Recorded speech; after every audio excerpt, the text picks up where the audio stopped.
Well, this started back some time ago because several people have said through the years, I walk into this place, I step into these aircraft, and I feel something. Well, one of those people happened to be a fairly well-known personality here in town, Nick Donovan, and he said, how was the idea of doing a ghost tour sound? This was over a year ago now. And he literally pulled it all together, and thanks to his help, we got this started. And it's really been beneficial because sometimes we have really good activity from our paranormals, and other times maybe not so much. But nothing is staged here, so anyone that sees, it's real. Yeah, and can you kind of touch on what people have experienced here? Obviously, it was enough to do a tour, so what's sort of the top things that people have seen or heard? Well, one of our tour guests one night actually stepped up into a helicopter over in the other hangar, and there was nobody in front of her. She was the first one to go inside it, and she fell backwards out of it. And as we talked to her that night, she said, I was pushed. I felt hands on my shoulders, and I was pushed out of that helicopter. Now, our own restoration people here, some of the folks work rather late at night, and they have heard their names called, they've been touched, they've seen shoes with legs underneath the fuselages of the plane, and yet you walk around the other side and there's no one there. One of our workers looked up and just happened to see a uniformed soldier standing there in full view, and the next second he just vanished. So we've had quite a few things like that. Yeah, what have you personally experienced here? I was working on the tail of one of our aircraft over in the other hangar one day, and I was the only one in there. And I was way up high on a skyjack working on the tail, and I heard what sounded like a book drop over in the far corner of that hangar, like a hardback book that just hits the floor and makes a really loud cracking sound. And I hollered out, is anybody in here? Nobody answered. I got down off the lift and walked around, and nobody was there. There was no book on the floor. There was nothing. So that's been the one that really stands out for me. When people take your tour, what is the experience that they have? Sort of, how do you take them through the museum?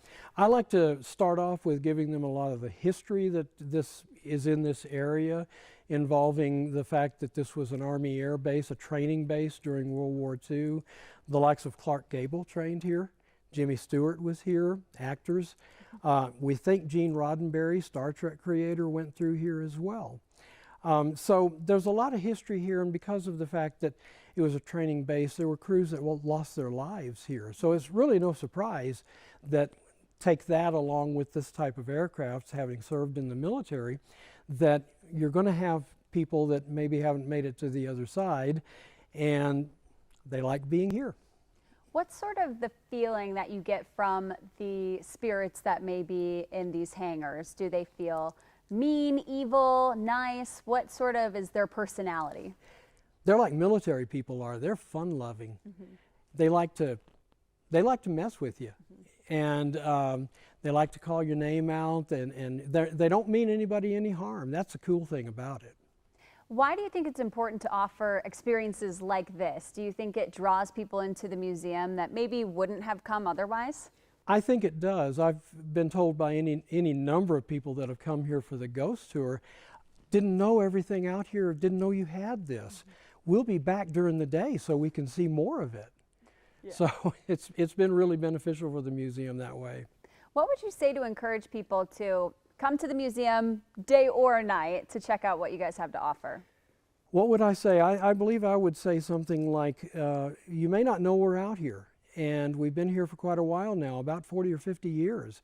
So if you're in Pueblo, come see us. We'd love to show you around. We have about 50 aircraft and many military vehicles, and there's so much history out here that is being lost if they don't come here and learn it and hear about it. What is your opinion on why this is sort of a home or a target for the paranormal or spirits? I think for some it's where they lost their lives. I think for others they attach themselves to the aircraft simply because, hey, that's something I flew in when I was serving, when I was alive. And so they come from all over, I believe. What's your favorite part about the tour, the ghost tour? I think it's talking about what it used to be, as it started out as an Army air base, because there's a lot of history there that's been lost. We have buildings here in the town and in the county that were actually barracks buildings and that sort of thing back then. They were sold and they were moved, and people are living in them as houses. We have a little church, the chapel that was here on the field in the 40s, that is a Catholic church just off of Troy Avenue right now to this day. So, you know, there's a lot of history there that I think's been lost on a lot of people here in this area. Oh gosh, there's so much military and aviation history in these two museums and in the airplanes out in the yard. And so many of these airplanes, unfortunately, no longer fly.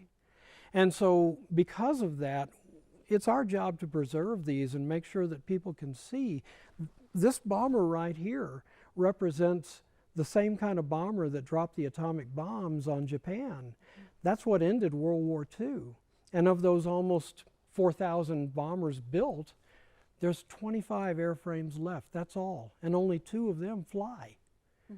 So there's a lot of history here that's being lost that we want to preserve.